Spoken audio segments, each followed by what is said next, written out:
ಅದೊಂದು ಅವಕಾಶ ಕೊಡಲಿಲ್ಲ ನಾವು ಹೋರಾಟ ಎಲ್ಲ ಮಾಡಿದ್ವಿ. ಇಷ್ಟೆಲ್ಲ ಇವಾಗ ನಿಮಗೆ ಗೌರ್ಮೆಂಟ್ ಕಡೆಯಿಂದ ಏನೇನು ಸಿಗ್ತಾ ಇದೆ? ಏನು ಸಿಕ್ಕಿಲ್ಲ, ಏನಿಲ್ವಾ? ಏನೇನು ಗೊತ್ತಾಗಿದ್ದಿಲ್ಲ. ಅದು ಪಿಂಚಣಿ ಮಾಡ್ಕೊಂಡು ಬರ್ತಾರೆ, ತಿಂಗಳಿಗೆ 1,800 ಬರ್ತಾಯಿಲ್ಲ. ಈಗ ಕಮ್ಮಿ ನಾಗರಬೈಲು ಆಗಲಿದೆ ಕಾರಣ ಅಲ್ಲಮ್ಮ ಸೊಪ್ಪು ಸದೆ ಕುಯ್ಕೊಬಂದು ಬೆಳಗ್ಗೆ ಕೋಸಿ ಏನಾದ್ರು ಮಾಡಿಕೊಟ್ರೆ ಇಲ್ಲೇ ಬಿದ್ದಿರ್ತೀನಿ, ಎಲ್ಲೂ ಹೋಗಲ್ಲ. ಆ ಅಮ್ಮ ಬಂದು ಒಂಚೂರು ಮಾಡ್ಕೊಡೋವರೆಗೂ ಇಲ್ಲೇ ಎಲ್ಲೂ ಹೋಗಲ್ಲ. ಈ ಕಾಲ ಈಗ ಕಲಿಸಿದ್ದಿಲ್ಲ.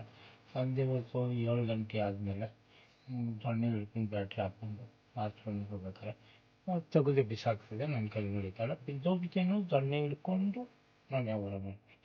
ನೀವು ಟೋಟಲ್ ಇವಾಗ ಎಷ್ಟು ಆಫೀಸ್ಗೆಲ್ಲ ಇದು ಮಾಡಿದ್ದೀರಿ, ಇನ್ಫಾರ್ಮೇಷನ್ ಕೊಟ್ಟಿದ್ದೀರಿ? ಇವರೇ ಕೊಟ್ಟಿದ್ದು. ಹೇಳಿ ಹೆಸರು ಕರೆಕ್ಟ್ ಹೆಸರು. ಅಲ್ಲ ನಮ್ಮ ಇವರೇ ಕೃಷ್ಣಮೂರ್ತಿ ಅವ್ರ ಬಗ್ಗೆ ನಾನು ಅದಕ್ಕೆ ನಾವು ಮನೆ ಕಟ್ಕೊಡ್ರಿ ಹಂಗೆ ಹಿಂಗೆ ಅಂತ ಅಂದ್ಬಿಟ್ಟು ಇದು ಮಾಡ್ಕೊಂಡು ಇದೀವಿ ನೋಡಲಿ. ಇದಕ್ಕೆ ತಗೊಬರೋದು, ಅದೇ ಒದಿಸ್ಕೊಳ್ಳೋದು, ಇದು ಮಾಡ್ಕೊಂಡಿದ್ದೀವಿ ಸ್ವಾಮಿ. ನೀವೇನು ಗೌರ್ಮೆಂಟ್ ಹತ್ರ ಹೋಗಿ ಏನು ಕೇಳಿಲ್ವಾ? ಅಯ್ಯೋ ಗೌರ್ಮೆಂಟ್ ತಗೋ ಹೋದ್ರೆ ಬಂತ ಮುನ್ಸಿಪಾಲ್ಟಿ ಆಸ್ಪತ್ರೆಗೆ ಹೋಗಿತ್ತು, ಮುನ್ಸಿಪಾಲ್ಟಿ ನಾಗಸಭೆ ಅಲ್ಲಿ ಹೋದ್ರು ಏನು ಮಾಡ್ಕೊಡ್ತಾ ಇಲ್ಲ ನಮ್ಗೆ. ಏನು ಮಾಡ್ಕೊಡ್ತಾ ಇಲ್ಲ. ಹೋಗ್ರಿ ಹೋಗ್ರಿ ಅಂತ ಕಳಿಸ್ತಾರೆ, ಬಂತ ಹೋಗೋದಕ್ಕೆ ಏನು ಮಾಡಿಸ್ಕೊಡ್ತಾ ಇಲ್ಲ.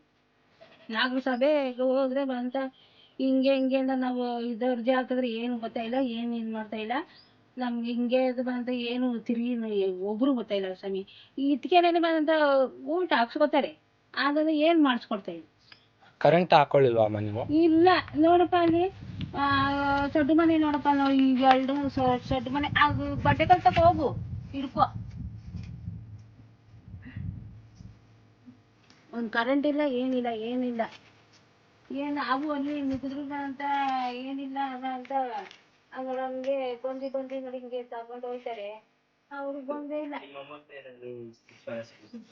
ಹೋಯ್ತಾರೆ.